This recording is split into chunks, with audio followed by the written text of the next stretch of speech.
सवाल ये है, हम और आप इस दुनिया में न तो अपनी मर्जी से आए हैं न अपनी मर्जी से जाएंगे। आज दुनिया में हमें पैसा मिल गया, दुनिया हमें जानने लगी। हमारे पास ओहदा आ गया, दुनिया हमें सलाम करने लगी। लेकिन एक वक्त ऐसा भी था जब हम दुनिया में नहीं आए थे, हमारा कोई वजूद नहीं था। उस वक्त दुनिया को मालूम भी नहीं था कि इस नाम का कोई आदमी धरती पर आने भी वाला है। दुनिया में इंसान अपनी दौलत, अपनी शोहरत, अपने नाम पर गुरूर करने से पहले अपना वो दौर भी याद करे जब वो कुछ नहीं था। कल जुमा का दिन है, आप फजर की नमाज में अगर मस्जिद में जाएंगे, इमाम साहब सुन्नत के मुताबिक अगर नमाज पढ़ाएंगे तो दूसरी रकात में सूरतुल इंसान की तिलावत करेंगे, सूरतुल दहर की तिलावत करेंगे। सूरतुल दहर की पहली आयत में अल्लाह ताला ने क्या फरमाया? हल अता अलल इंसानि हीनुम मिनद दहरी लम यकुन शैअम मज़कूरा। ऐ इंसान, ऐ अपनी ताकत पे नाज करने वाला, अपनी दौलत पे गुरूर करने वाला, अपनी शोहरत पे गुरूर करने वाला इंसान, तू भूल गया तेरे ऊपर एक पीरियड ऐसा भी आया था, एक दौर ऐसा भी आया था, लम यकुन शैअम मज़कूरा, तू तो कोई काबिले जिक्र चीज भी न था, कोई तुझे जानता न था, तेरा नाम किसी को पता न था, तेरे वजूद के बारे में तुझे कुछ भी पता नहीं था। फिर अल्लाह ताला ने एक हकीर पानी के कतरे से तुझे पैदा किया। रहमे मादर में अलग अलग पोजीशन में 9 महीने तक तू रहा। फिर तेरी पैदाइश का टाइम आया, तू दुनिया में रोते हुए आया। तेरा बाप हंस रहा था, तेरे घर वाले हंस रहे थे, लेकिन तू रोता हुआ, चिल्लाता हुआ दुनिया में आया। तो तू रो रहा था, सब हंस रहे थे। और एक दिन ऐसा भी आएगा जब तू चुपचाप दुनिया से चला जाएगा और तेरे जाने पर तेरे घर वाले रोते रह जाएंगे। रोता हुआ इंसान आता है और रुलाता हुआ दुनिया में छोड़ के सबको चला जाता है। इंसान की जिंदगी बस रोने और रुलाने के दरमियान है। मेरे प्यारे साथी, इंसान इस दुनिया में आया, 50 साल की जिंदगी उसको अल्लाह ताला ने दी, 60 साल की जिंदगी उसको अल्लाह ताला ने दी। जवानी का दौर उसने देखा, बुढ़ापे का दौर उसने पाया, ताकत भी उसको मिली, दौलत भी उसको मिली। सवाल ये पैदा होता है, ये जिंदगी अल्लाह ताला ने क्यों दी है? इस जिंदगी का मकसद क्या है? इस जिंदगी का उद्देश्य क्या है? इस जीवन का उद्देश्य क्या है? इस जिंदगी का पर्पस और मकसद क्या है? कुरान का 29वां पारा उठाओ, अल्लाह ताला हमारी पैदाइश का मकसद बयान करता है। फरमाया अल्लज़ी खलक़ल मौत वल हयात लियब्लुवकुम अय्युकुम अहसनु अमला। मेरे बंदो, हमने जीवन और मृत्यु का जो सिस्टम बनाया है, हमने तुमको जो पैदा किया है, हमने मौत को बनाया, हमने जिंदगी को बनाया। क्यों बनाया? लियब्लुवकुम, हम तुम्हारा इम्तिहान लेना चाहते हैं, हम तुम्हारी परीक्षा लेना चाहते हैं, हम तुम्हें जांचना चाहते हैं कि कौन अच्छा अमल करने वाला है, कौन अल्लाह को राजी करने वाला अमल करता है, कौन ऐसा अमल करता है जो अल्लाह की नजर में अच्छा है। दुनिया की नजर में अच्छा है कि नहीं, अल्लाह के यहाँ ये मैटर नहीं करता। दुनिया की नजर में आप कैसे हैं, अल्लाह के यहाँ ये मैटर नहीं करता। अल्लाह की नजर में आप कैसे, आपने वो अमल किया कि नहीं किया जो अल्लाह को पसंद आने वाला है। अल्लाह ताला हम सबको इम्तिहान के तौर पर इस दुनिया में पैदा कर रहा है।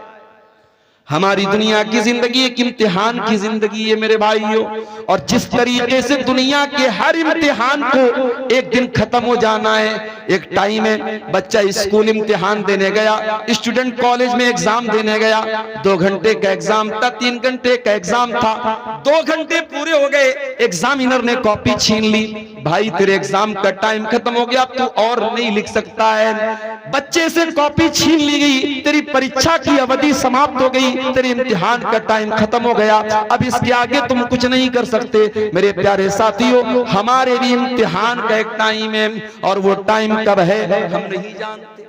वो टाइम कब आ जाए हम नहीं जानते। हो सकता है कि आज की रात हम आराम से बिस्तर पे सोने जाएं और सुबह को हम उठ भी ना पाएं। हो सकता है कि कल की सुबह का सूरज भी देखना हमको नसीब न हो। हम तो ऐसा इम्तिहान दे रहे हैं। दुनिया में इम्तिहान देने वाले को पता है मुझे 2 घंटा इम्तिहान देना है, 3 घंटा इम्तिहान देना। हम तो ऐसा इम्तिहान दे रहे हैं, हमें ये तो पता है कि खत्म होना है, कब खत्म होना है ये नहीं पता। इन्नल्लाह इंदहु इल्मुस्साअह व युनज़्ज़िलुल गैथ व यअलमु मा फिल अरहाम व मा तदरी नफ्सुम माज़ा तक्सिबु गदा व मा तदरी नफ्सुम बिअय्यि अर्दिन तमूत। ये 5 चीजें हैं, इसको अल्लाह ताला गैब की कुंजी बोलता है, गैब की चाबी है। जिस तरीके से दुनिया के खजाने की चाबी खजाने के मालिक के पास होती है, ये 5 चीजें गैब से ताल्लुक रखती हैं, और इसकी चाबी किसके पास है? अल्लाह के पास है। कयामत कब आएगी अल्लाह को मालूम है, बारिश कब होगी, कितनी होगी, कहां होगी, अल्लाह को मालूम है। वयालमु मा फिल अरहाम, और माँ के पेट में होने वाला बच्चा क्या होगा, लड़का होगा या लड़की होगा, ये तो सीटी स्कैन के जरिए भी मालूम हो जाएगा, ये तो अल्ट्रासाउंड के जरिए भी मालूम हो जाएगा। लेकिन लड़का या लड़की बड़ा होकर के क्या बनेगा, नेक बनेगा, बुरा बनेगा, अच्छा बनेगा, कैसा बनेगा, अकीदा क्या होगा, ईमान कैसा होगा, अमल कैसा होगा, ये सब अल्लाह को मालूम। और फरमाया कि कल क्या करने वाले हो किसी को नहीं मालूम। वमा तदरी नफ्सुम माज़ा तक्सिबु गदा, कोई नहीं जानता कि कल उसके साथ क्या होने वाला है। बनारस में एक लड़का अपनी माँ के साथ बाइक पर जा रहा है, माँ पीछे बैग लेकर के बैठी हुई है। बनारस की एक बहुत मशहूर रोड पर से उसका गुजर होता है। नौजवान लड़के तो वैसे भी गाड़ी बहुत स्पीड में चलाते हैं, लड़का स्पीड में गाड़ी चला रहा है, पीछे मां बैग लेकर के बैठी हुई है। अचानक उसका बैग उसके बगल की उसके साइड की एक बाइक से टकरा जाता है, गाड़ी डिसबैलेंस हो जाती है, लड़का गाड़ी से गिर जाता है, डिवाइडर में उसका सर जा करके लड़ जाता है। घर से चला था मां को ड्रॉप करने और स्पीड में गाड़ी चला रहा था, उसका सर डिवाइडर से टकरा जाता है। 12-13 दिन गुजर गए, आज अभी तक लड़का हॉस्पिटल में कोमा की हालत में मौत और जिंदगी से जूझ रहा है। वमा तदरी नफ्सुम माज़ा तक्सिबु गदा, कोई नहीं जानता कि कल उसके साथ क्या होने वाला है। सामान 100 बरस का है, पल की खबर नहीं। इंसान 100 साल आगे की प्लानिंग करके चल रहा है, लेकिन कल क्या होने वाला है इंसान उस बात की गारंटी नहीं दे सकता। और फरमाया 5वीं चीज, वमा तदरी नफ्सुम बिअय्यि अर्दिन तमूत, कोई नहीं जानता कि वो कहां मरेगा, कब मरेगा छोड़ दो, कैसे मरेगा छोड़ दो, कहां मरेगा। बाबुआन का रहने वाला, बसमतिया का रहने वाला, नेपाल बॉर्डर का रहने वाला इस बात की गारंटी नहीं दे सकता कि मैं अपने गांव में, अपने इलाके में, अपने घर में मरूंगा। अल्लामा एहसान इलाही ज़हीर, लाहौर में बम धमाके में हमला होता है, उन जख्मी हो जाते हैं, जलसे के दौरान बम धमाका होता है, कई उलमा मौके पर शहीद हो जाते हैं। अल्लामा एहसान इलाही ज़हीर, जिनको सऊदी अरब की हुकूमत भी बहुत उनकी इज्जत करती थी, वहां की हुकूमत ने ऑफर किया उनकी बॉडी को, उनके शरीर को उनको रियाज के हॉस्पिटल में ले जाकर के एडमिट कराया गया, सऊदी अरब की राजधानी रियाज। वहां इलाज के दौरान अल्लामा एहसान इलाही ज़हीर बच न पाए, इंतकाल हो गया, शहीद हो गए। वो इंतकाल लाहौर में हुआ, पाकिस्तान में हमला लाहौर में हुआ, इंतकाल रियाज में हुआ, और फिर जनाजा मदीना लेके आया गया और मस्जिद नबवी में जनाजे की नमाज पढ़ाई गई और बकी के कब्रिस्तान में दफन किया गया। वमा तदरी नफ्सुम बिअय्यि अर्ज़िन तमूत, कोई नहीं जानता कहां मरेगा, कब्र की मिट्टी नसीब होगी कि नहीं होगी, घर वाले उसकी मिट्टी दे पाएंगे कि नहीं दे पाएंगे, इस बात की भी कोई गारंटी नहीं है। मेरे भाइयों, हम और आप तो वो इम्तिहान दे रहे हैं, हमें तो ये भी पता नहीं इम्तिहान की कॉपी कब छीन ली जाए। ऐ इंसान, तू कितना नादान है, तू दुनिया में इम्तिहान देने के लिए आया है और तुझे ये भी पता है कि वो इम्तिहान हो सकता है कल खत्म हो जाए, हो सकता है परसों खत्म हो जाए, तुझे ये भी नहीं मालूम कि तेरा इम्तिहान कब खत्म हो जाएगा और कब तेरा हिसाब शुरू हो जाएगा। ऐ इंसान, फिर भी तू गफलत में पड़ा हुआ है, तुझे अपने इम्तिहान की कोई टेंशन नहीं है। इक़्तरब लिन्नास हिसाबुहुम व हुम फी गफलतिन मुअरिदून।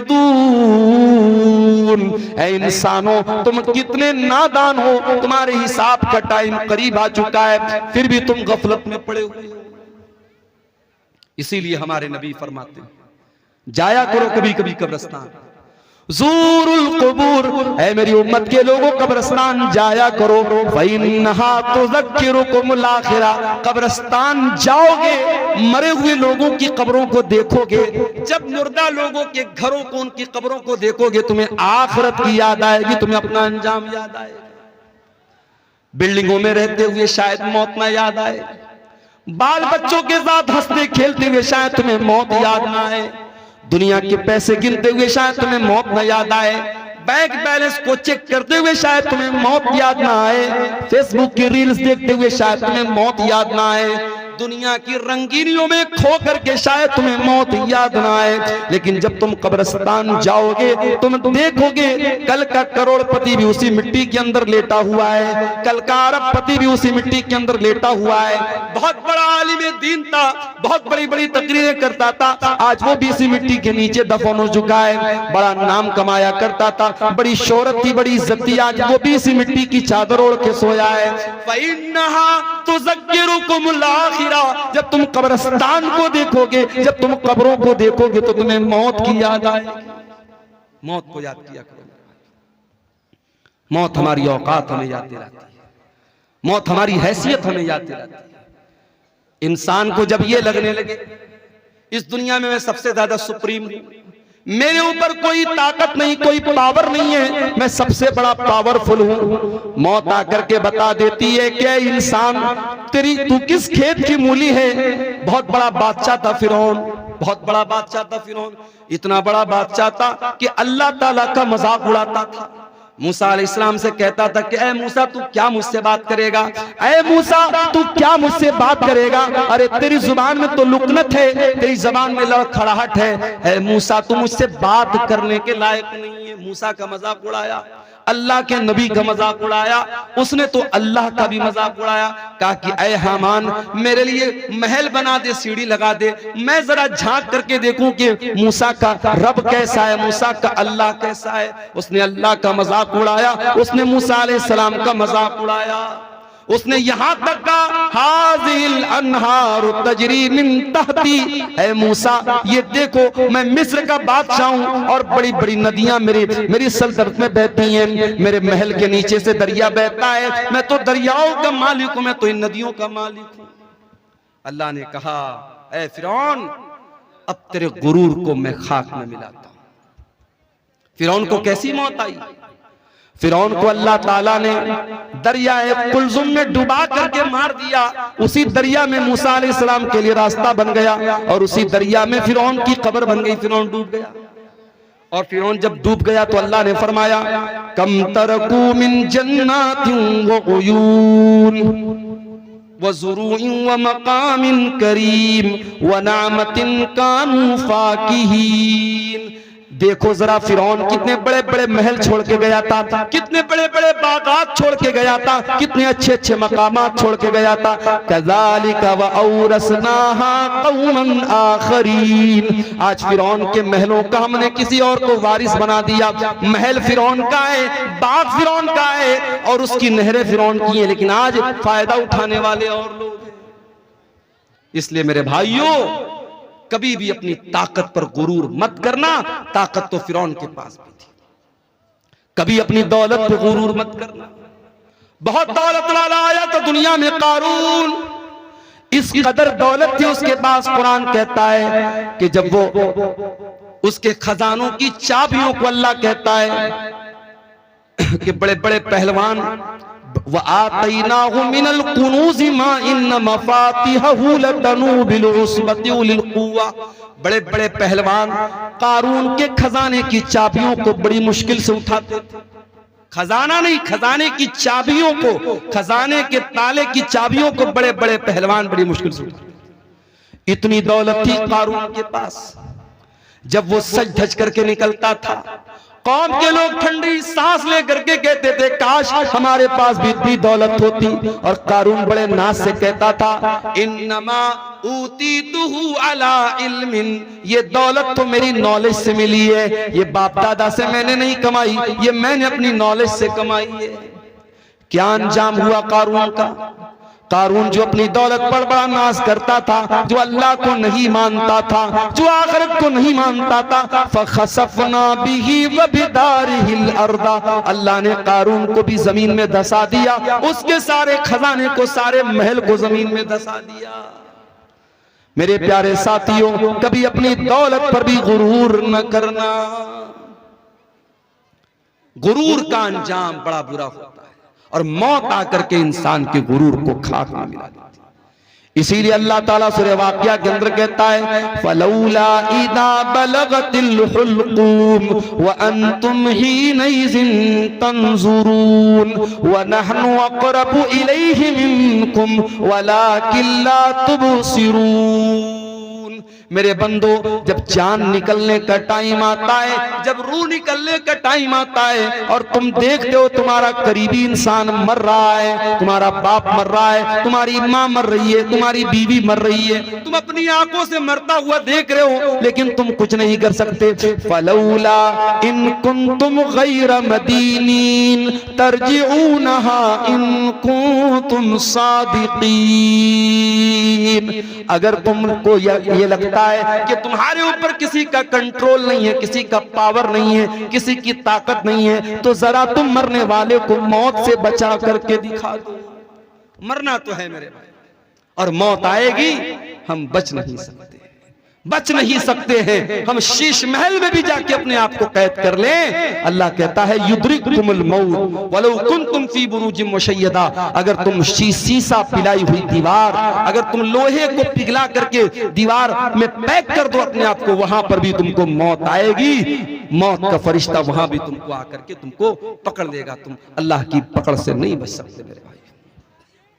इंसान मर गया, अब मरने के बाद इंसान ये तमन्ना करता है आए अल्लाह एक मौका और दे दे, मैं दुनिया में दोबारा आना चाहता हूं। किस लिए आना चाहते हो? क्या बिटिया की शादी करना बाकी था, शादी करने के लिए आना चाहते हो? क्या अपना मकान जो तुम बनवा रहे थे अभी अधूरा है, अपने मकान को पूरा करने के लिए दुनिया में आना चाहते हो? क्या अपने गांव में कोई जमीन खरीदना चाहते हो? क्या कोई मकान बनाना चाहते हो? क्या बेटे की शादी करना चाहते हो? क्यों आना चाहते हो? अल्लाह फरमाता है हत्ता इदा जाअहदहुमुल मौत क़ाल रब्बिरजिऊन लअल्ली आमलु सालिहन फीमा तरक्तु। बंदा कहता है अल्लाह एक मौका और दे दे, मैं वादा करता हूं मैं दुनिया में आकर के नेक अमल करूंगा। आए अल्लाह अब मुझे समझ में आ गया है, अब दोबारा मैं दुनिया में आऊंगा तो मैं कोई तुझको नाराज करने वाला काम ना करूंगा, कोई गुनाह का काम ना करूंगा, कोई पाप ना करूंगा। अरे अल्लाह बस एक चांस और दे। अल्लाह फरमाता है मेरे बंदे इन्नहा कलिमतुन हुवा क़ाइलुहा व मिन वराइहिम बरज़खुन इला यौमि युबअतून। अल्लाह फरमाता है मेरे बंदे अब तुझे कोई चांस मिलने वाला नहीं है, जो चांस मिला था मिल चुका, जो मौका मिलना था मिल चुका। एक ही मौका मिलेगा, एक ही चांस मिलेगा मेरे नौजवान साथियों, वो चांस हमें और आपको यहां मिला है। अब इस इम्तिहान में अगर हम फेल हो गए तो दुनिया में जिस तरीके से जो लोग मुजरिम होते हैं उनको दुनिया वाले जेल में डाल देते हैं, अल्लाह ताला ने अपने मुजरिमों के लिए भी एक जेल बनाई है और उस जेल का नाम जहन्नम है। और जहन्नम कितनी खतरनाक जेल है, कितनी खतरनाक कैद खाना है, कितना खतरनाक कैद खाना है और कितनी खतरनाक जगह है। आओ जरा कुरान में इसका नक्शा देखते हैं। अल्लाह कुरान के 30वें पारे में फरमाता है, इन्न जहन्नम कानत मिरसादा लित्तागीन माबा लाबितीन फीहा अहकाबा। ये जहन्नम घात में बैठी है, ये जहन्नम प्रतीक्षा कर रही है, ये जहन्नम इंतजार कर रही है। ये जहन्नम इंतजार कर रही है किसका? अल्लाह के मुजरिमों का, अल्लाह के बागियों का, अल्लाह के कानून को तोड़ने वालों का। अल्लाह के कानून को तोड़ने वालों का ठिकाना है ये जहन्नम। लाबिसीन फीहा अहकाबा। और कोई ये न सोचे मैं तो शिर्क नहीं कर रहा हूं, मैं नमाज नहीं पढ़ रहा हूं तो क्या हो गया, मैं शराब पी रहा हूं तो क्या हो गया, मैं हराम खा रहा हूं तो क्या हो गया, मैं कोई शिर्क थोड़ी कर रहा हूं। अरे मैं जहन्नम में जाऊंगा तो कुछ दिन जाने के बाद मैं जन्नत में चला जाऊंगा। अगर इस गलत फहमी में हो मेरे प्यारे साथियों तो याद रखो जहन्नम के अजाब की जो सजा है वो एक पल भी बर्दाश्त करने के काबिल न होगी। और अल्लाह तो कह रहा है लाबिसीन फीहा अहकाबा। जहन्नम में कितने अरसे तक इंसान पड़ा रहेगा, अल्लाह का मुजरिम पड़ा रहेगा नहीं मालूम, बहुत लंबे टाइम तक जहन्नम में पड़ा रहेगा। दुनिया में जब टेम्परेचर हाई होता है इंसान को दो चीजों की जरूरत पड़ती है। राजस्थान में एक जगह है बाड़मेर, पूरे भारत में सबसे ज्यादा गर्मी वहीं पड़ती है। आप जाएंगे वहां नहीं रह पाएंगे, आप वो गर्मी बर्दाश्त नहीं कर पाएंगे। जिस तरीके से लेह और लद्दाख में 0 के नीचे पारा हो जाता है सर्दी के मौसम में और पूरे मकान और घरों में बर्फ जम जाता है, उस तापमान में और उस टेम्परेचर में हम और आप बहुत मुश्किल से रह सकते हैं, वैसे बाड़मेर की गर्मी में हम नहीं रह सकते। अभी हमारे इंडिया में 47 डिग्री की गर्मी सबसे ज्यादा मानी जाती है। अभी साइंटिस्ट लोगों का कहना है कि अगर ये गर्मी 50 तक पहुंच गई तो हालात बर्दाश्त के बाहर हो जाएंगे। और मैं एक बात अपनी तकरीरों में भी कहता हूं कि पानी की कदर किया करो मेरे भाई। ये जो पानी हम लोग बहाते हैं, फजूल बहाते हैं, सरकारी पानी आ रहा है, नल खोल दिया बह रहा है, एक बाल्टी पानी में नहा सकते हैं, 4-4 बाल्टी पानी में नहा रहे हैं। एक कपड़े को एक बाल्टी में धो सकते हैं, 10-10 बाल्टी बर्बाद कर रहे हैं। पानी को बर्बाद न करो मेरे भाइयों। अफ्रीका की राजधानी है केप टाउन। केप टाउन के अंदर जितना ग्राउंड के अंदर पानी है सब पानी खत्म हो चुका है। साउथ अफ्रीका की राजधानी है केप टाउन, वहां पानी खत्म हो चुका है ग्राउंड पर। और साइंटिस्ट का कहना है कि अगर भारत में पानी की बर्बादी नहीं रुकी तो 2040 तक भारत के बड़े बड़े शहरों में, दिल्ली, मुंबई, चेन्नई, बेंगलोर में ग्राउंड के अंदर, जमीन के अंदर का पानी खत्म हो जाएगा। पानी बहुत बड़ी नेमत है, पानी का इस्तेमाल बहुत एहतियात के साथ किया। हमारे नबी की सुन्नत भी है, हमारे नबी सल्लल्लाहु अलैहि वसल्लम बहुत कम पानी में वजू कर लेते थे और बहुत कम पानी में गुस्ल कर लेते थे। हमारे यहाँ तो माशाअल्लाह नल का इंतजाम है, टोटी का इंतजाम है, खोल लिया तो लोग बेदर्दी से पानी बहा रहे हैं। मेरे प्यारे साथियों, पानी की कदर करो, पानी बहुत बड़ी नेमत है। जब गर्मी बढ़ती है तो पानी की जरूरत पड़ती है, गर्मी बढ़ती है तो ठंडक की जरूरत पड़ती है। अल्लाह फरमाता है ला यज़ूक़ून फ़ीहा बरदन वला शराबा। जहन्नम के अंदर ना तो जहन्नमियों को ठंडक मिलेगी ना पानी मिलेगा। प्यास लगेगी, पानी चाहिए, पानी भी नहीं है। गर्मी लगेगी, ठंडक चाहिए, ठंडक भी नहीं मिलेगी। इल्ला हमीमन व गस्साका। उनको मिलेगा तो खौलता हुआ गर्म पानी मिलेगा, उनको मिलेगा तो पीपो मवाद मिलेगा, उनको मिलेगी तो गलीज किस्म की चीजें मिलेंगी जो ना खा सकते हैं ना पी सकते हैं। अल्लाह, ये जहन्नमियों का हाल होगा। ला यज़ूक़ून फ़ीहा बरदन वला शराबा इल्ला हमीमन व गस्साका जज़ाअन विफ़ाक़ा। अल्लाह फरमाता है, ऐ मेरे बंदो, हम जहन्नमियों के साथ कोई जुल्म नहीं करेंगे, कोई अत्याचार उनके साथ न होगा। ये उनके करतूतों का फल होगा, ये उनके करतूतों की सजा होगी। हम तो इंसाफ करेंगे। जानते हो दुनिया में सबसे खतरनाक तराजू जो होता है वो ज्वेलर का तराजू होता है, सोनार का तराजू होता है। हो सकता है चंदे में कुछ औरतों ने अपने जेवरात भी दिए हों। औरतें जो नाक में नथिया पहनती हैं, आप सोनार क्या जाएंगे, सोनार अपने तराजू पर नाक की नथिया को रख के बता देगा इसका वजन। औरतें कान में बाली पहनती, बड़ी हल्की होती है, उस बाली को सोनार अपने तराजू पे रखेगा, उसका वजन सामने आ जाएगा। ये दुनिया के तराजू का हाल है। अल्लाह ताला कयामत के दिन भी एक तराजू रखेगा, और वो तराजू कैसा होगा? आओ कुरान में पूछते अल्लाह ताला से। अल्लाह फरमाता है वनदउल मवाज़ीनल क़िस्त लियौमिल क़ियामह फला तुज़लमु नफ्सुन शैआ व इन कान मिस्क़ाल हब्बतिन मिन खरदलिन अतैना बिहा व कफ़ा बिना हासिबीन। हम कयामत के दिन इंसाफ का तराजू रखेंगे, और कयामत के दिन किसी के साथ कोई जुल्म सितम न होगा। एक राई के दाने के बराबर भी अगर कोई चीज होगी, अल्लाह फरमाता है मेरे तराजू पर सामने आ जाएगी। वकफा बिना हासिबीन, और मेरे बंदो जब हम हिसाब लेंगे तो एक एक चीज का हिसाब लेंगे, हम तो किसी को न छोड़ेंगे। फमन यामल मिस्क़ाल ज़र्रतिन खैरन यरा वमन यामल मिस्क़ाल ज़र्रतिन शर्रन यरा। एक जर्रा बराबर भी नेकी करोगे, एक जर्रा बराबर भी गुनाह करोगे, अल्लाह के तराजू पर सामने आ जाएगा। इसीलिए जब अल्लाह ताला ने कुरान में कहा कि जिसका नाम अमाल हम दाहिने हाथ में देंगे उसका आसान हिसाब लेंगे, तो अम्मा आयशा ने पूछा था अल्लाह के नबी आसान हिसाब कैसे लिया जाएगा? तो अल्लाह के नबी ने फरमाया आसान हिसाब का मतलब ये है इन्नमा ज़ालिकल अर्ज़ु, कि अल्लाह ताला के सामने बंदे का अमल पेश किया जाएगा और अल्लाह ताला बस देख करके नजरअंदाज कर देगा, ये आसान हिसाब है। वमन नूकिश हलका, और जिसके नाम अमाल की जांच पड़ताल होगी, जिसके एक एक अमल को चेक किया जाएगा, जिसको चेक किया जाएगा किसने क्या क्या किया है, वो तो हलाक हो जाएगा, बर्बाद हो जाएगा। मेरे प्यारे साथियों गौर करो, मेरे प्यारे साथियों, इतनी खतरनाक जेल है अल्लाह ताला की जहन्नम।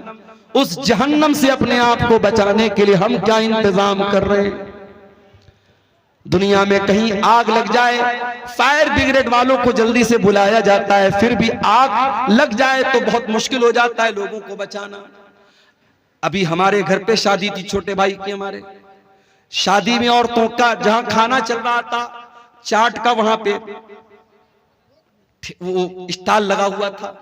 चाट वाले के स्टॉल में गैस का चूल्हा लगा था, अचानक उसके गैस के चूल्हे से आग निकलने लगी। अब जाहिर है वहां जितना पिंडाल लगा है, कपड़े का पिंडाल है, अगर आग भड़कती पूरे पिंडाल में लगती और कितना नुकसान हो सकता था अंदाजा नहीं हो सकता। अल्लाह का करम हुआ, फौरन वो आग बुझाई गई, नुकसान नहीं हुआ, कोई नुकसान नहीं हुआ। एक हल्की सी आग लगती है और बहुत तेजी के साथ फैल जाती है। जहन्नम की आग दुनिया की आग से 70 गुना ज्यादा खतरनाक होगी। अल्लाह के नबी फरमाते हैं इन्नहा फुस्सिलत अला नारिकुम, दुनिया की आग जहन्नम की आग दुनिया की आग से 70 गुना ज्यादा खतरनाक होगी। दुनिया की आग तो पेट्रोल और डीजल से जलती है, जहन्नम की आग फरमाया या अय्युहल्लज़ीना आमनू कू अनफुसकुम व अहलीकुम नारा, ऐ ईमान वालो अपने आप को और अपने घर वालों को जहन्नम की आग से बचाओ, जिसका ईंधन इंसान और पत्थर होंगे। इंसानों से जलेगी वो आग, पत्थरों से जलेगी वो जहन्नम कितनी गहरी होगी, उसकी गहराई का अंदाजा हम नहीं लगा सकते। सही मुस्लिम की रिवायत, अल्लाह के नबी फरमाते हैं बहुत तेज धमाके की आवाज सुनी। आपने सहाबा से पूछा ऐ मेरे सहाबा क्या तुम जानते हो कि यह आवाज कैसी थी? सहाबा ने कहा अल्लाह और उसके रसूल ज्यादा बेहतर जानते हैं। आपने फरमाया हाजा हजरुन रुमिया बिही फिन्नार मुंज़ु 70 खरीफा, ऐ मेरे सहाबा 70 साल पहले जहन्नम के अंदर एक पत्थर गिराया गया था, आज जाकर के वो जहन्नम की गहराई तक पहुंचा है, आज जाकर के वो जहन्नम की तह तक पहुंचा है। यानी एक पत्थर को जहन्नम के अंदर गिराया जाए तो 70 साल के बाद वो पत्थर जहन्नम की गहराई तक पहुंचता। इतना खतरनाक है जहन्नम की गहराई। मेरे प्यारे साथियों, उस जहन्नम की आग से हम अपने आप को बचाने के लिए क्या इंतजाम कर रहे हैं? हमारे प्यारे नबी जनाबे मोहम्मद रसूलुल्लाह सल्लल्लाहु अलैहि वसल्लम तो उसी जहन्नम की आग से हमको बचाने के लिए आए थे। आपके आने का मकसद यही था, दुनिया के लोग ईमान वाले बन जाएं, नेक अमल करने वाले बन जाएं, दुनिया के लोग जहन्नम की आग से बच जाएं। यही आपका मकसद था, आपकी जिंदगी का मकसद था। यही मकसद लेकर के आप दुनिया में आए थे, किस तरीके से अल्लाह के बंदों को जहन्नम की आग से बचाया जाए। यही आपका मिशन था और इसी की टेंशन आपको रहा करती थी और इतना सोचा करते थे आप कि अल्लाह ताला कुरान में कहता है, फला अल्लाका बाखिउन नफ्सका अला आथारिहिम इल्लम युमिनु बिहादल हदीथ असफा। ऐ नबी, आपको लोगों के ईमान लाने की इतनी चिंता है, इतनी फिक्र है, कहीं इस चिंता में आप अपने आप को हलाक न कर दें, कहीं खत्म न कर दे। अल्लाह के नबी फरमाते हैं, ओ लोगों, मेरी मिसाल और तुम्हारी मिसाल तो ऐसी है जैसे कोई इंसान आग जलाता है और आग जैसे वो जलाता है वैसे ही परवाने और पतंगे उस आग में जल जल के मरने लगते हैं। वो दूर करने की कोशिश करता है मगर वो परवाने नहीं मानते और बार बार उस आग में कूद करके मरते हैं। अल्लाह के नबी फरमाते हैं, अना आखिजुम बिहुजजिकुम अनिन नार, हो लोगों, मैं तुम्हारी कमर पकड़ पकड़ के तुमको जहन्नम की आग से बचा रहा हूं। व अंतुम तक्तहिमून फीहा, लेकिन तुम जहन्नम के अंदर जा रहे हो। अच्छा एक बात बताओ, क्या कोई बाप कभी चाहेगा कि अपने बेटे को आग में डाल दे? कभी नहीं चाहेगा। आग में डालना तो बड़ी दूर की बात है, बच्चे को जरा सी आग की चिंगारी भी पहुंचे, बाप अगर वाकई में बाप है, उसके सीने में बाप का दिल है, अपने बेटे को हल्की सी चिंगारी में भी मुब्तला नहीं देख सकता। हमारे प्यारे नबी इस उम्मत के रूहानी बाप थे। हमारे नबी के दिल में एक बाप अपने बच्चों का जितना खैरखा होता है, जितना भलाई चाहने वाला होता है, उससे कहीं ज्यादा भलाई चाहने वाले हमारे नबी थे। इसीलिए हमारे नबी ने एक एक चीज बता दी, कौन सा काम करोगे तो जहन्नम में जाओगे और कौन सा काम करोगे तो जहन्नम से बचोगे। आपने फरमाया, इत्तकुन नार वलौ बिशिक्की तमरा, ऐ लोगों, जहन्नम की आग से अपने आप को बचा लो, वलो बिशिक्की तमरा, अगर एक खजूर का टुकड़ा तुम दे करके अल्लाह की राह में सदका करके अगर बचा सकते हो, अगर अल्लाह की राह में एक खजूर का टुकड़ा तुम दान दे करके, चंदा दे करके, सदका दे करके अगर अपने आप को जहन्नम की आग से बचा सकते हो तो बचा लो। अल्लाह के नबी ने बहुत सारे ऐसे अमाल बताए। आपने फरमाया मन सल्लल बरदैनी दखलल जन्ना, जो फजर की नमाज और असर की नमाज, जो दो ठंडी नमाजें, जो इन दोनों नमाजों को पाबंदी से पढ़ेगा वो जन्नत में जाएगा। बहुत सारे अमाल आपने ऐसे बताए हैं जो हमको जहन्नम से बचाने वाले और जन्नत में लेकर के जाने वाले। अब आइए कुछ ऐसे अमाल भी आपके सामने बयान करूं जो जहन्नम में लेकर के जाने वाले, इसलिए कि बीमारी का इलाज ये भी होता है कभी कभी कि हम बीमारी को जान जाएं। कहते हैं ना, जानकारी ही बचाव है। जब हमें यह मालूम हो जाए कि ये चीज हमको जहन्नम में लेकर के जाने वाली है, हम उससे अपने आप को बचाएंगे, इंशाअल्लाह हम जहन्नम से जाने से इंशाअल्लाह बच जाएंगे। आइए जरा कुरान उठाते हैं मेरे प्यारे साथियों, वो कौन सी चीजें जो जहन्नम में लेकर के जाने वाली हैं। सबसे पहली चीज और सबसे खतरनाक चीज जो जहन्नम में लेकर के जाने वाली है, कुरान कहता है, इन्नल्लाहा ला यगफिरु अन युशरक बिही व यगफिरु मा दून ज़ालिका लिमन यशा। अल्लाह ताला शिर्क को माफ नहीं करेगा। अल्लाह के साथ किसी और को शरीक किया जाए, किसी और की इबादत की जाए, इसको अल्लाह ताला बर्दाश्त नहीं करेगा। अल्लाह क्या इस गुनाह की माफी नहीं।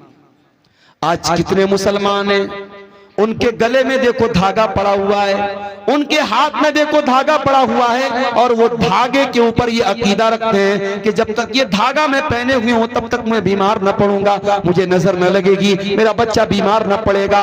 मेरे प्यारे साथियों, कितने मुसलमान हैं जो बुतों के आगे नहीं तो कम से कम कब्रों के आगे जाकर के सजदा कर रहे हैं, कितने पेड़ के आगे जाकर के धागा बांध रहे हैं, कितने मुसलमान हैं जो जानवरों तक की बनाई हुई कब्रों पर जाकर के सर झुका रहे हैं। मौलाना अल्ताफ हुसैन हाली ने बड़ा सच्चा नक्शा खींचा था, कहा था करे गैर गर बुत की पूजा तो काफिर, कवाकिब में माने करिश्मा तो काफिर, झुके आग पर बहरे सजदा तो काफिर, जो ठहराए बेटा खुदा का तो काफिर, मगर मोमिनों पर कुशादा है राहें, परस्तिश करे शौक से जिसकी चाहे, नबी को जो चाहे खुदा कर दिखाएं, इमामों का रुतबा नबी से बढ़ाएं, मज़ारों पे जा जा के नजरें चढ़ाएं, शहीदों से जा जा के मांगे दुआएं, न तौहीद में कुछ फर्क इससे आए, न इस्लाम बिगड़े न ईमान जाए। मुसलमान ये समझता है उसने कलमा पढ़ लिया अब वो शिर्क नहीं कर सकता, वो शिर्क प्रूफ हो गया, उससे शिर्क नहीं हो सकता। सिर्फ कलमा पढ़ लेने से शिर्क नहीं, शिर्क से आप नहीं बच सकते जब तक कलमा के ऊपर आप अमल न करेंगे और कलमा के तकाजे को आप नहीं समझेंगे। मेरे प्यारे साथियों, शिर्क से अपने आप को बचाओ, शिर्क करने वाला जहन्नम की आग में हमेशा हमेशा जलेगा। इन्नहु मन युशरिक बिल्लाहि फक़द हर्रमल्लाहु अलैहिल जन्नह व मअवाहुन नार व मा लिज़्ज़ालिमीन मिन अंसार। जो शिर्क करेगा वो हमेशा जहन्नम में रहेगा, उसका कोई मददगार नहीं। और आगे बढ़िए, शिर्क तो नहीं करता है इंसान, कुफ्र करता है। कुफ्र का मतलब क्या होता है? जितनी चीजों पर ईमान लाना अनिवार्य है, जरूरी है, उसमें से किसी चीज का इनकार कर देना। अब ये भी नोट कर लो कि 6 चीजों पर ईमान लाना जरूरी है। अल्लाह पर, उसके फरिश्तों पर, उसकी किताबों पर, उसके रसूलों पर, कयामत के दिन पर और तकदीर पर। ये 6 चीजें हैं जो ईमान के अरकान है, जो पिलर्स ऑफ ईमान है। इन 6 में से किसी का भी इनकार कर दे, कोई फरिश्तों को ना माने, कोई अल्लाह की किताबों को ना माने, कोई कयामत को ना माने, कोई तकदीर को ना माने, इन 6 चीजों का इनकार करने वाला काफिर है, काफिर। और अल्लाह फरमाता है वमन यकफुर बिल ईमान फक़द हबिता अमलुहु व हुवा फिल आखिरति मिनल खासिरीन। कि ईमान लाने के बाद अगर कोई कुफ्र करेगा, कोई कलमा पढ़ने के बाद इन चीजों में से किसी चीज का इनकार करेगा तो वो बर्बाद हो जाएगा दुनिया में भी और आखिरत में। तो मेरे भाइयों, शरीयत में जितनी चीजें फर्ज है, जरूरी है, अगर उनका भी कोई इनकार करता है, मिसाल के तौर पर अगर कोई रोजा नहीं रखता है तो गुनहगार है, लेकिन अगर कोई रोजे का इनकार करता है तो काफिर है। कोई नमाज नहीं पढ़ता है तो गुनहगार है, लेकिन अगर कोई नमाज का इनकार करता है तो वो काफिर है। कोई ज़कात नहीं देता है तो गुनहगार है, कोई ज़कात का इनकार कर दे तो काफिर है। कोई हज नहीं कर रहा है ताकत के बावजूद तो वो गुनहगार है, फासिक है, लेकिन अगर हज का इनकार कर दे, हज की फर्जियत का इनकार कर दे तो वो काफिर हो जाता है। तो ये दूसरी चीज है जो जहन्नम में लेकर के जाने वाली। और आगे बढ़िए, एक और चीज है जो जहन्नम में लेकर के जाने वाली है, अल्लाह का मजाक उड़ाना, रसूल का मजाक उड़ाना, फरिश्तों का मजाक उड़ाना, शरीयत की किसी ऐसी चीज का मजाक उड़ाना जिसका मजाक उड़ाने से इंसान काफिर हो जाता है। कभी कभी हम लोग बहुत हल्के में लेते हैं। कभी कभी मैं देखता हूं व्हाट्सएप पर मैसेज आता है, जन्नत के बारे में, हूरों के बारे में मजाक हो रहा है। हूरों का मजाक मत उड़ाओ, जहन्नम का मजाक मत उड़ाओ, फरिश्तों का मजाक मत उड़ाओ। ये कितना खतरनाक मामला है। जन्नत और जहन्नम का मजाक उड़ाने वाला अगर तौबा न करे इस्लाम से खारिज हो सकता है। अल्लाह के रसूल के दौर में कुछ मुनाफिकों ने अल्लाह के रसूल का मजाक उड़ाया। नबी को पता चला, आपने बुलवाया कि तुम क्यों मजाक उड़ा रहे थे। कहने लगे अल्लाह के नबी, हम लोग तो टाइम पास कर रहे थे, हम लोग तो टाइम पास कर रहे थे, हम तो, हमारे दिल में कोई गलत नीयत न थी। अल्लाह ने कुरान की आयत नाजिल कर दी, सूरह तौबा की, वलइन सअलतहुम लयक़ूलुन्न इन्नमा कुन्ना नख़ूदु व नलअब। ऐ नबी, अगर आप इनसे पूछेंगे कि तुम क्या कर रहे थे, ये बोलेंगे हम तो हंसी मजाक कर रहे थे, हम तो टाइम पास कर रहे थे। कुल बिल्लाहि व आयातिही व रसूलिही कुंतुम तस्तहज़िऊन। तस्तहज़िऊन। ऐ नबी इनसे पूछो क्या तुम अल्लाह का मजाक उड़ा रहे हो? क्या तुम अल्लाह की आयतों का मजाक उड़ा रहे हो? क्या तुम अल्लाह के रसूल का मजाक उड़ा रहे हो? ला तातज़िरू क़द कफ़रतुम बाद ईमानिकुम। अब तुम कोई बहाना पेश न करना। तुम जब अल्लाह का तुमने मजाक उड़ाया, तुमने रसूल का मजाक उड़ाया, तुमने अल्लाह की आयतों का मजाक उड़ाया तो तुम काफिर हो गए। आजकल 72 हूरों पर फिल्में आ रही है बॉलीवुड की। खबरदार, ये फिल्में आपके अकीदे को कमजोर करने के लिए बनी हैं। और इस्लाम की, अकबर इलाहाबादी ने कहा था, इस्लाम की फितरत में कुदरत ने लचक दी है, उतना ही ये उभरेगा जितना के दबाव। इस्लाम के खिलाफ जितना भी प्रोपेगेंडा कर लिया जाए, इस्लामोफोबिया का जितना भी माहौल बना दिया जाए, हमारा अकीदा भी है और ये बात मुशाहदा भी ये बात बताता है कि इस्लाम की तबलीग रुक नहीं रही है। इस्लाम के खिलाफ इतने प्रोपेगेंडे होने के बावजूद अल्हम्दुलिल्लाह अभी भी इस्लाम फैल रहा है। और यही वो बात है जो इस्लाम के दुश्मनों को चुभती है। और कभी 72 हूरों के नाम से फिल्में बनती हैं, कभी हम 4 और हमारे 12, हम 2 और हमारे 12, इस तरीके की फिल्में बनती हैं। इस्लाम के अहकाम का मजाक उड़ाया जाता है। और अफसोस की बात यह कि बहुत सारे मुसलमान भी इस तरीके की फिल्मों को देखते हैं और प्रमोट करते हैं। मेरे प्यारे साथियों, याद रखिए, अल्लाह का, उसके रसूल का, उसकी आयतों का मजाक उड़ाना, अल्लाह की शरीयत का मजाक उड़ाना, ये इतना खतरनाक गुनाह है जो इस्लाम को इंसान से खारिज कर सकता है। हमारी बहुत सारी बहनें नकाब नहीं पहनती, नकाब नहीं पहनती। ये उतने बड़े अफसोस की बात नहीं है कि वो नकाब नहीं पहनती।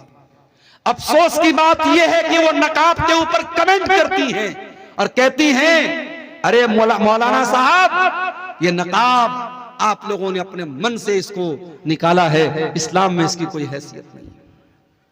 यहां तक औरतें कहती हैं, जो पर्दा से दूर भागती हैं, जो बेहया औरतें होती है, वो कहती हैं, अरे पर्दा वर्दा क्या होता है, इंसान का दिल पाक होना चाहिए, इंसान की नजर पाक होनी चाहिए।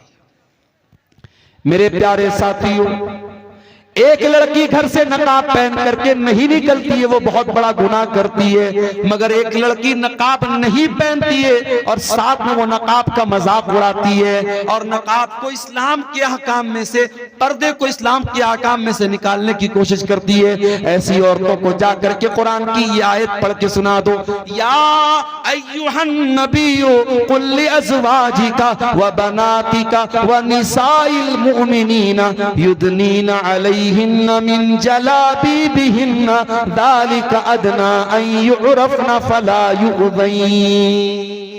ऐ नबी, अपनी बीवियों से कह दीजिए, अपनी बेटियों से कह दीजिए और तमाम मुसलमान औरतों से कह दीजिए कि जब वो अपने घर से निकला करें तो अपने ऊपर जिल्बाब डाल ले, अपने ऊपर नकाब डाल ले, अपने ऊपर ऐसी चादर डाल ले जिससे उनका शरीर ढक जाए, जिससे उनका बदन ढक जाए। अल्लाह फरमाता है ये पर्दा उनकी पहचान बन जाएगा, ये पर्दा बता देगा कि ये नकाब पहनने वाली औरतें, ये पर्दा करने वाली औरतें, और कोई उनको छेड़ने की हिम्मत न कर सकेगा।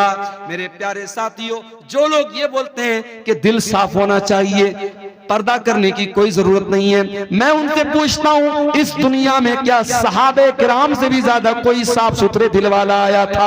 नबियों के बाद, अल्लाह के पैगंबरों के बाद अगर सबसे ज्यादा पाक और साफ दिल वाला कोई आया था तो नबी के सहाबा आए थे। और इस दुनिया में सबसे नेक औरतें अगर थी तो नबी की बीवियां थी। लेकिन कुरान कहता है नबी की बीवियों के बारे में भी कि उनको भी पर्दा करना है।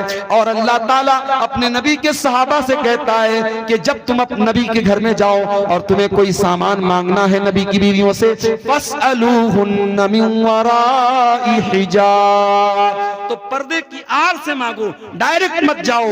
ज़ालिकुम अतहरु लिकुलूबिकुम व कुलूबिहिन्ना, इसी में तुम्हारे दिल की भी पाकी है, इसी में उनके दिल की भी पाकी है।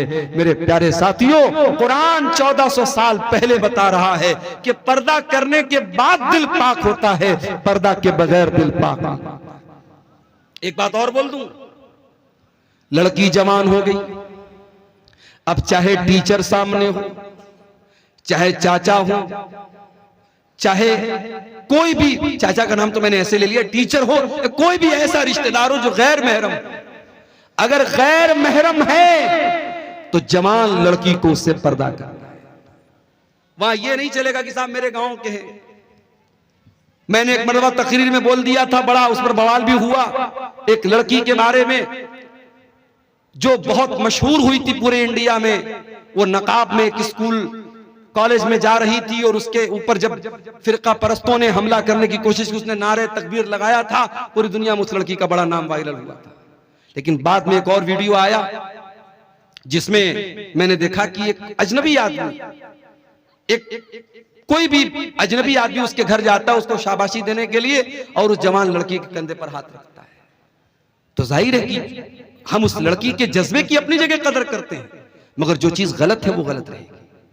शरीयत ये कहती है कि अगर कोई मर्द बहुत नेक है और कोई औरत बहुत नेक है, लेकिन अगर दोनों गैर महरम हैं तो दोनों को प्राइवेसी अगर मिलेगी, दोनों तन्हाई में मिलेंगे, अकेले में मिलेंगे, तो तीसरा शैतान। ला यखलुवन्ना रजुलुम बिइम्रातिन इल्ला वसालिसुहुम शैतान। अगर कोई मर्द किसी औरत के साथ अकेले में होगा तो तीसरा शैतान। चाहे लड़की आलिमा हो, लड़का आलिम हो, लड़की बहुत अपने दौर की नेक हो और लड़का अपने दौर का बहुत बड़ा अल्लाह का वली हो, अगर लड़का और लड़की, मर्द और औरत अगर गैर महरम हैं और अकेले में मिल रहे हैं तो तीसरा शैतान होगा। मेरे प्यारे साथियों, आप सोच नहीं सकते हमारी शरीयत ने कहां कहां से समाज में पनपने वाली बुराइयों को रोका है। ये जो आज हम रोना रोते हैं ना, समाज बड़ा दूषित हो रहा है, बड़ा गंदा हो रहा है, ये बेहयाई बड़ी फैल रही है, ये गंदगी बड़ी फैल रही है। क्यों फैल रही है, कभी इस पर आपने गौर किया? आज इतने बड़े बड़े जलसे और प्रोग्राम होने के बावजूद हमारे इलाकों की शादियों में आज भी वो तमाम बुराइयां हो रही हैं जिससे उलमा मना करते हैं। तमाम बेपर्दगी हो रही है शादी ब्याह में जो इस्लाम के अंदर हराम है। तमाम रस्मों रिवाज पर अमल हो रहा है जिसकी कोई हैसियत नहीं इस्लाम के अंदर। आपने शादी भी, मैं गाड़ी लेकर के आ रहा था, 4 व्हीलर लेकर के बीरपुर में जब पहुंचा, हमारे ड्राइवर साहब ने देखा कि पूरे दोनों तरफ फाटक लगा हुआ है। मैंने ड्राइवर साहब से कहा कि लग रहा है मौलाना तारिक साहब ने बहुत दूर तक गेट लगवाया, बड़ा लंबा चौड़ा इंतजाम है।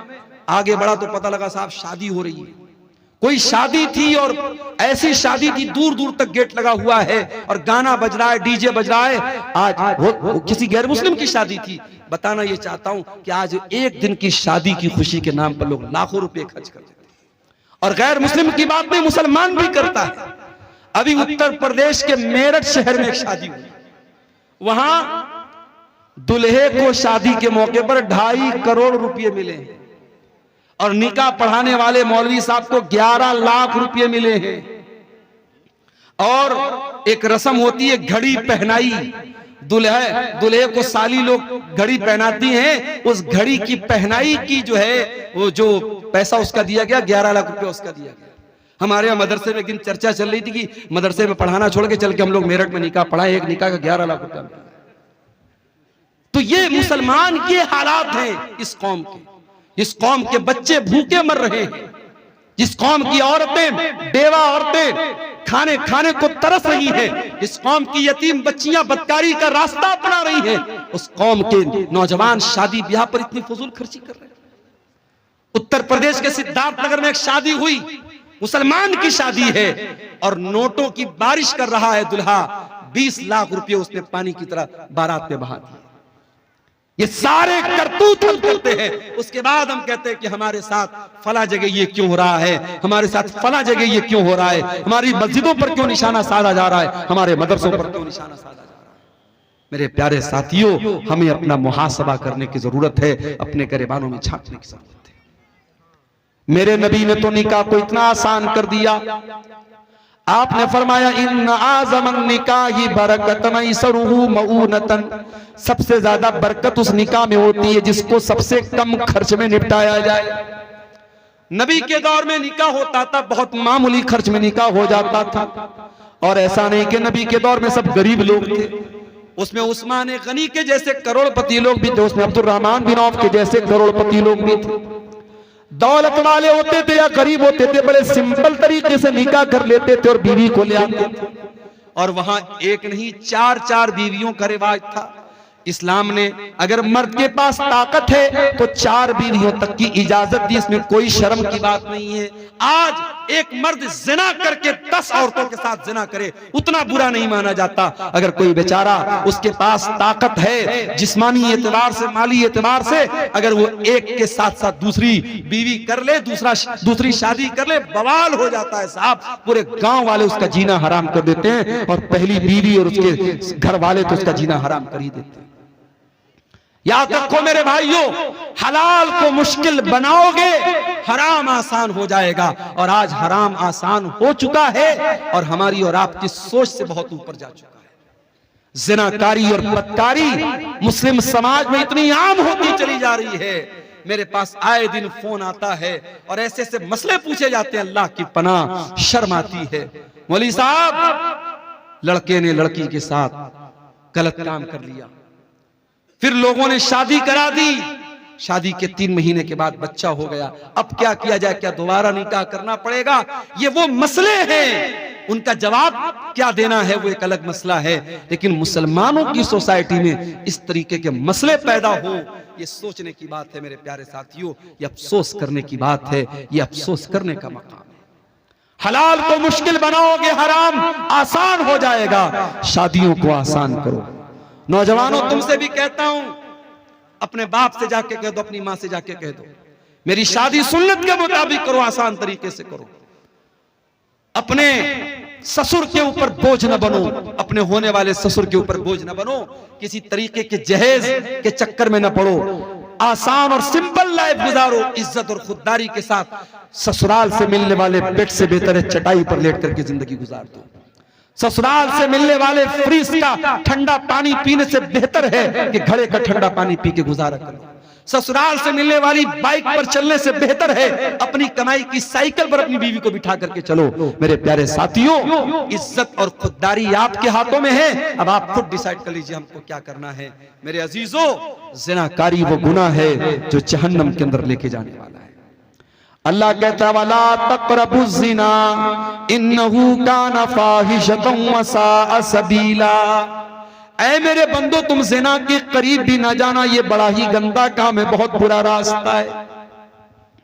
अल्लाह के नबी की आदत थी फजर की नमाज पढ़ने के बाद आप सहाबा की तरफ अपना चेहरा कर लेते थे और आप सहाबा से पूछते थे क्या तुमने कोई ख्वाब देखा है? सहाबे किराम अपना ख्वाब बयान करते थे, अल्लाह के प्यारे नबी अपना ख्वाब बयान करते थे। एक दिन अल्लाह के नबी ने अपना ख्वाब बयान किया। उस ख्वाब में अल्लाह ताला ने अपने नबी को जहन्नम के अजाब के बहुत सारे मनाजिर दिखाए थे। बहुत लंबी हदीस है, मैं पूरी हदीस आपके सामने नहीं पढ़ना चाहता हूँ, उसका एक टुकड़ा आपके सामने पढ़ना चाहता हूँ कि अल्लाह के नबी ने उस ख्वाब में देखा कि आपका गुजर एक ऐसी जगह से हुआ जो तंदूर के जैसी जगह थी। तंदूर जिसमें रोटी बनाई जाती है, तंदूर के जैसी कोई जगह थी। अल्लाह के नबी फरमाते जब मैंने झांक करके देखा उस तंदूर के अंदर से आवाजें आ रही थी, चिल्लाने की आवाजें। मैंने जब झांक करके देखा तो उसमें बहुत सारे मर्द औरत उल्टे लटके हुए थे और सबके सब बरहना थे, सबके सब नंगे थे। उसके बदन पर कोई कपड़ा न था, मर्द भी नंगे औरतें भी नंगे, वो उल्टे लटके हुए थे और जहन्नम की आग आती थी और उनकी शर्मगाहों में दाखिल हो रही थी। अल्लाह के नबी ने पूछा कि जब वो जहन्नम की आग आती थी और उनकी शर्मगाहों में दाखिल होती थी, वो चिल्लाने लगते थे, वो चीखने लगते थे। अल्लाह के नबी ने पूछा कि ये कौन लोग हैं जो उनके इतना दर्दनाक अजाब हो रहा है? जवाब मिला हाउलाई ज़ुनात व ज़वानी, ऐ अल्लाह के नबी ये ज़िनाकार मर्द हैं और ज़िनाकार औरतें हैं। मेरे भाइयों, इस समाज से इस बुराई को मिटाना है तो ये 2 काम करना हमको बहुत जरूरी है। पहला काम, अपने घर में हमें माहौल पर्दा वाला और शर्म हया वाला बनाना पड़ेगा। अपने घर में महरम गैर महरम का फर्क करना पड़ेगा। आपकी लड़की जवान हो गई, अब कोई भी आता है गांव का और अगर आपकी बेटी बेपर्दा उसके सामने आ जा रही है तो इस पर आपको पाबंदी लगाना पड़ेगा। मैं जानता हूं जिस माहौल में ये चीजें आम हो जाती हैं वहां बचना बहुत मुश्किल हो जाता है। मगर मैं ये भी जानता हूं कि साउथ अफ्रीका का क्रिकेटर हाशिम अमला अगर उस मुल्क में जहां हर तरफ नंगी औरतें घूमती हों, अगर उस मुल्क में उसकी बीवी सर से पैर तक नकाब में चल सकती है, तो आपके इलाके में अगर ये पर्दे का माहौल न हो, लेकिन अगर आप चाहेंगे, अगर बाप चाहेगा, अगर मां चाहेगी, तो उसकी बेटी इस माहौल पर भी इंशाअल्लाह अमल करेगी।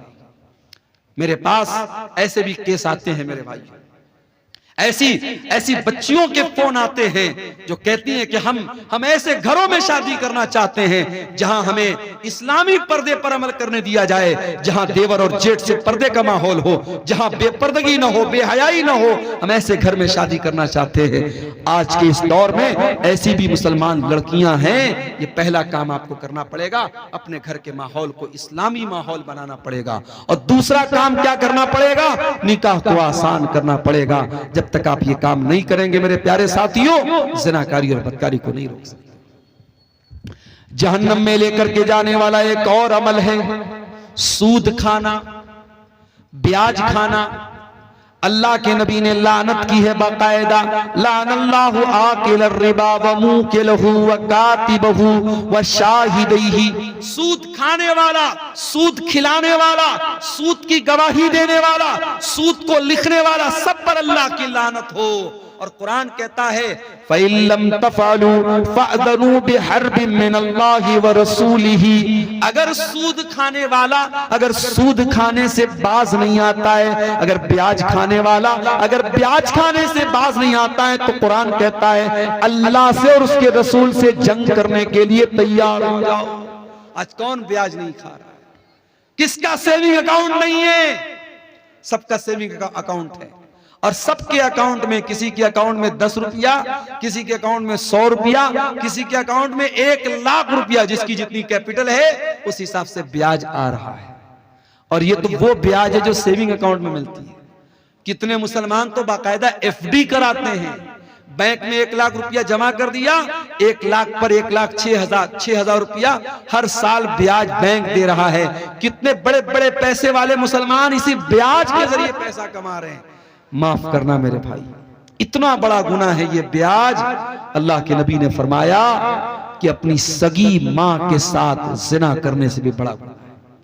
आपने फरमाया कि जिना के 70 सूद के 70 से ज्यादा दर्जे हैं, उसमें सबसे हल्का दर्जा ये है अय्यन की हर रजुल उम्महू, के अपनी मां के साथ इंसान जिना करे। मेरे प्यारे साथियों, सूद और ब्याज से अपने आप को बचाओ।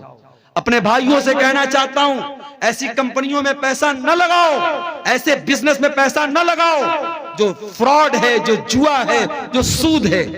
बहुत सारी कंपनियां आजकल चली हैं, कोई क्रिप्टो करेंसी के नाम से, कोई फला मेटाओजोन के नाम से, कोई फला कंपनी के नाम से, कोई ड्रीम 11 के नाम से। ये नौजवानों आपके पैसे को बर्बाद करने के लिए और आपको जुए और सूद की लानत में गिरफ्तार करने के लिए सारी कंपनियां। हलाल तरीके से पैसा कमाओ, बहुत सारे पैसा कमाने के तरीके। तो ये सूद और ब्याज भी मेरे भाइयों जहन्नम में लेकर के जाने वाला अमल है।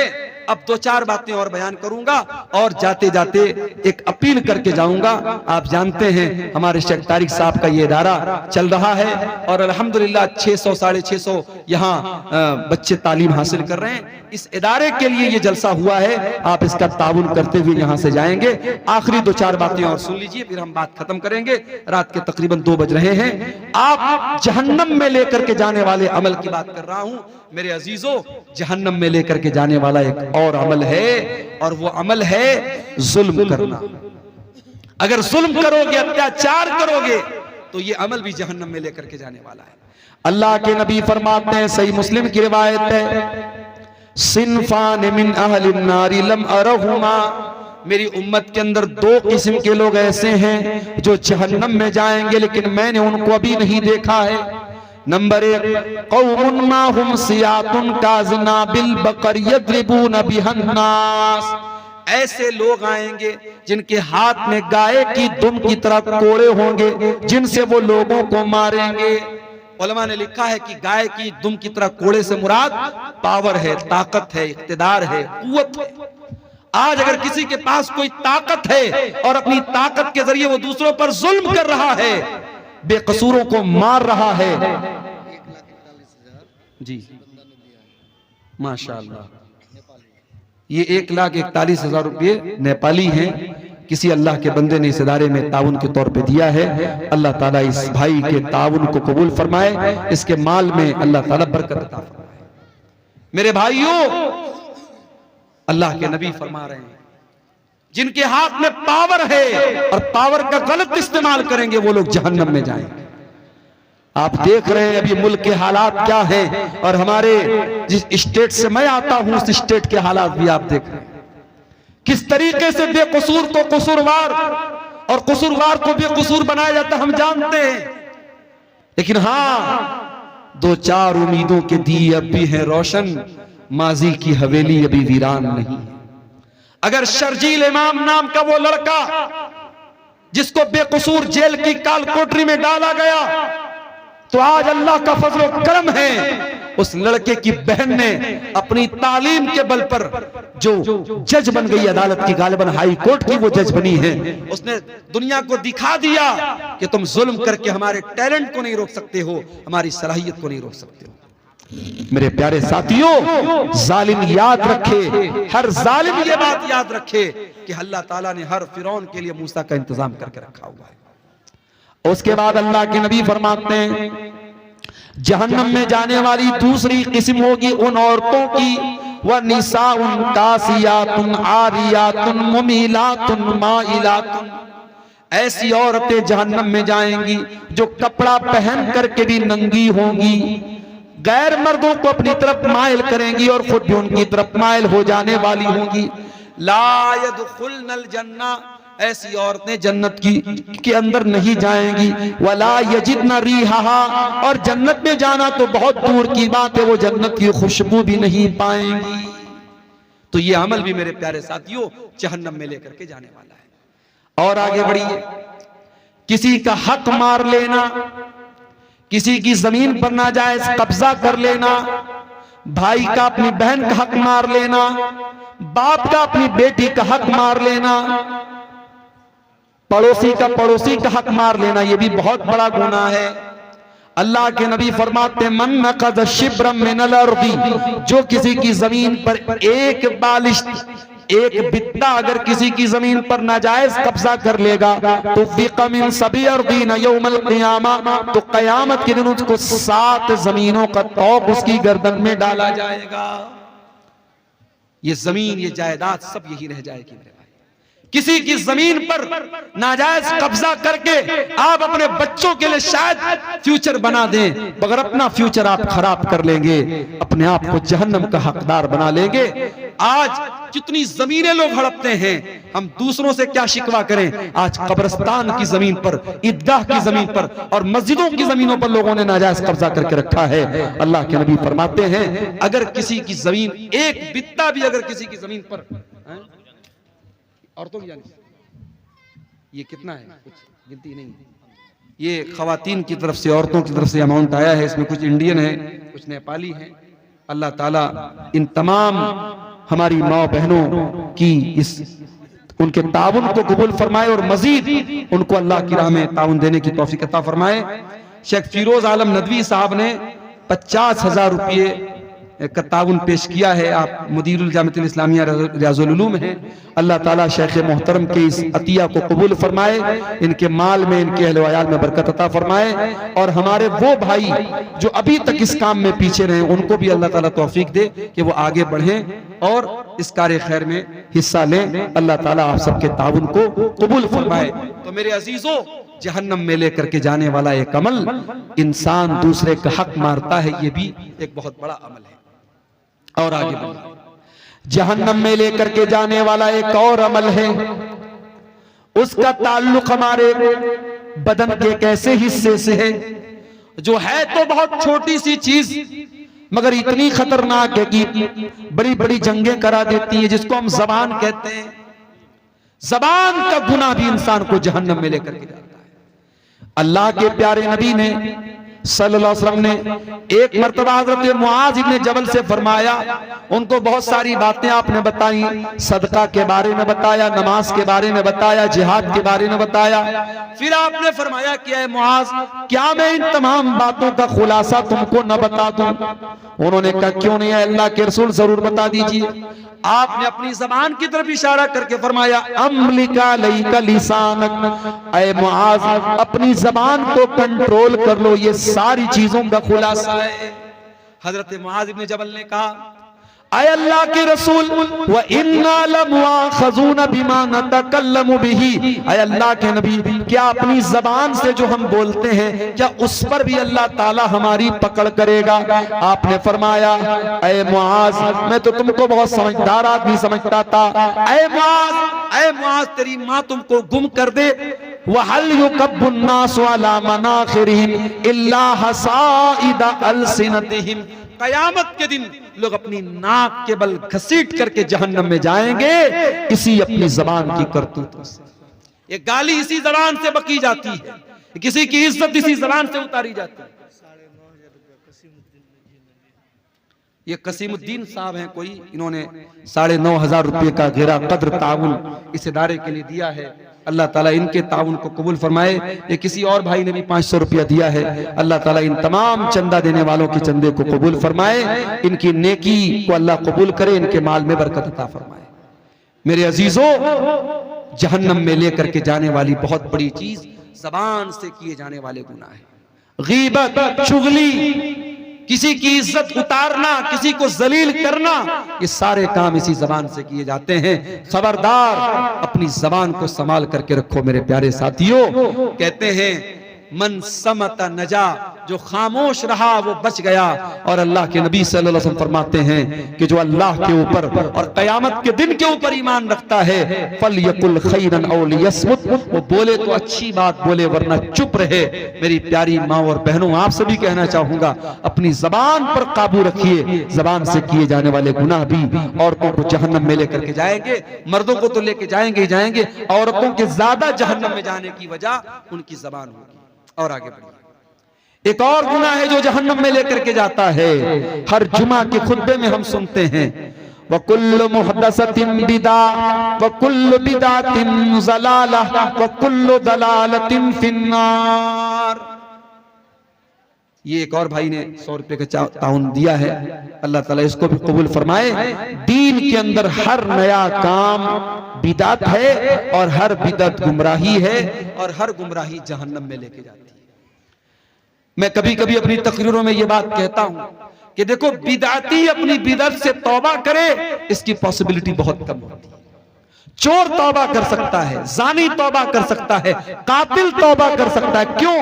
कातिल को पता है मैं गलत काम कर रहा हूं, जानी को पता है मैं गुनाह का काम कर रहा हूं, चोर को पता है मैं चोरी करके गुनाह का काम कर रहा हूं। मगर बिदाती, बिदात करने वाला अपने आप को नेक समझ करके और अपनी बिदत को नेकी समझ के करता है, इसलिए उसका तौबा करना बहुत मुश्किल होता है। इसीलिए मेरे प्यारे साथियों, बिदअती के तौबा करने की उम्मीद बहुत कम होती है, या आप कह सकते हैं कि बिदअती से तौबा की तौफीक छीन ली जाती है। इसीलिए उलमा कहते हैं कि जहां कोई बिदअत पैदा होती है वहां कोई सुन्नत खत्म हो जाती है। हमारे यहाँ बहुत सारी मस्जिदों में फर्ज नमाज के बाद इज्तिमाई दुआ होती है।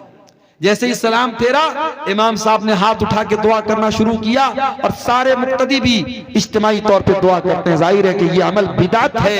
इनफरादी तौर पर तो इंसान दुआ कर सकता है, मगर इज्तिमाई तौर पर सारे लोग मिल करके दुआ करें, ये साबित नहीं है, ये बिदात है। और इसका नुकसान क्या होता है कि नमाज के बाद के जो अज़कार हैं वो लोग नहीं पढ़ते और ऐसे ही उठ के चले जाते हैं। तो मेरे साथियों, बिदात से अपने दामन को हमें बचाना है। बिदअती कयामत के दिन अल्लाह के प्यारे नबी के हाथों से कौसर का जाम भी उसको नसीब नहीं होगा।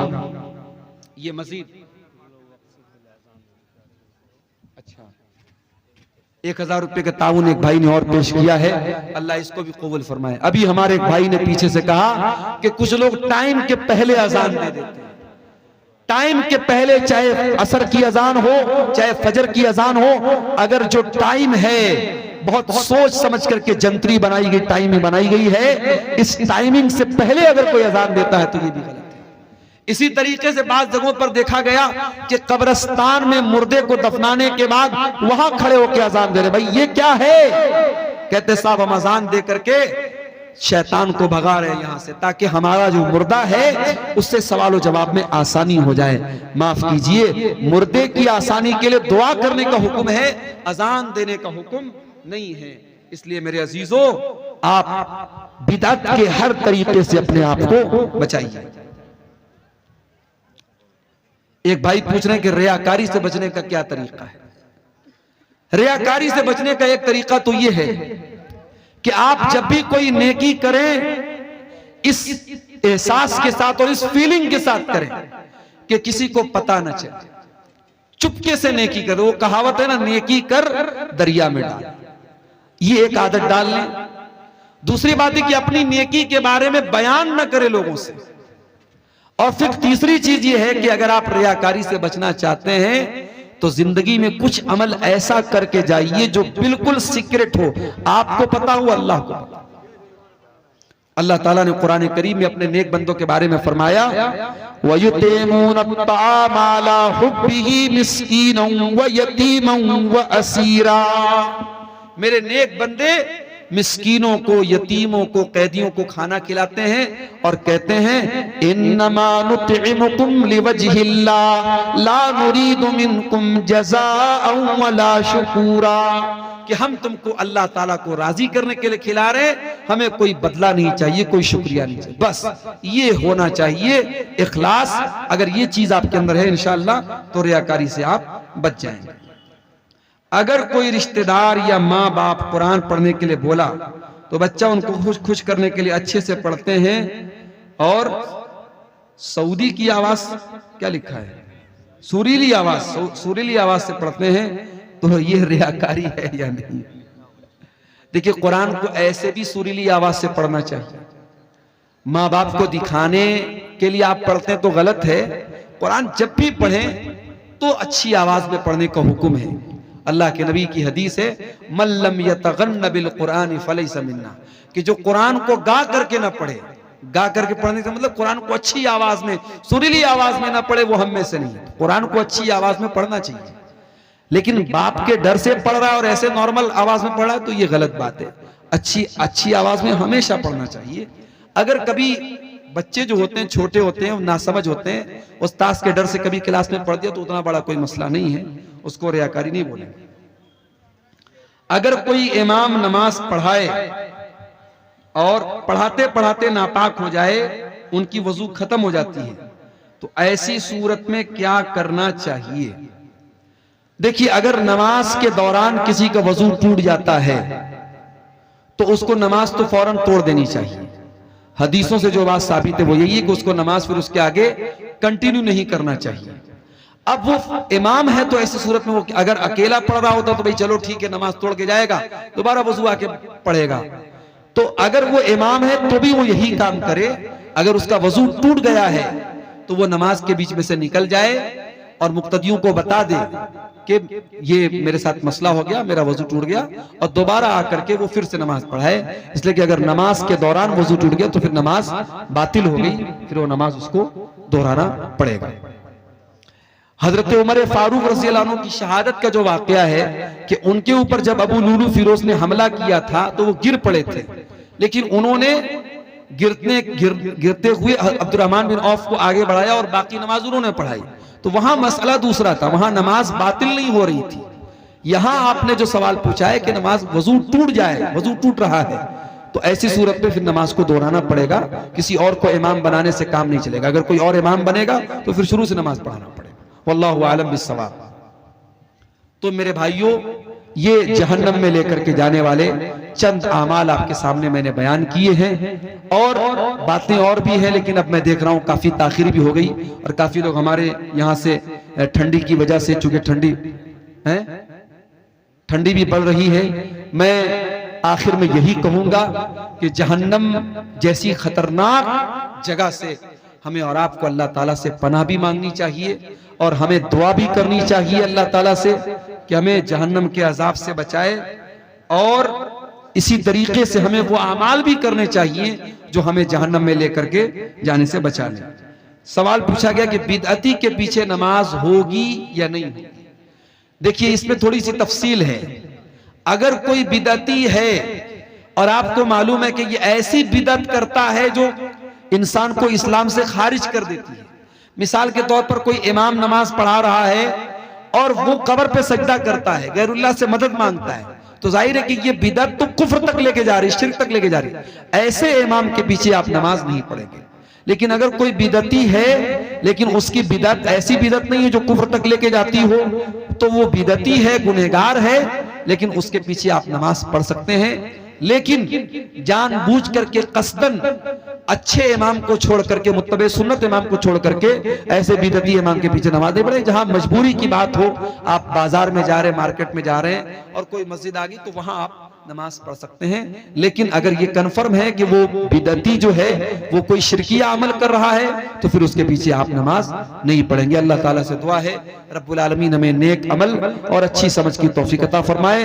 रब्बुल आलमीन इस इदारे को, जिस इदारे की तरफ से आज का प्रोग्राम हुआ है, शेख तारिक साहब का ये इदारा है, अल्लाह इस इदारे को दिन दूनी रात चौगुनी तरक्की अता फरमाए। जिन भाइयों ने ताउन पेश किया है, अल्लाह उनके ताउन को कबूल फरमाए। जो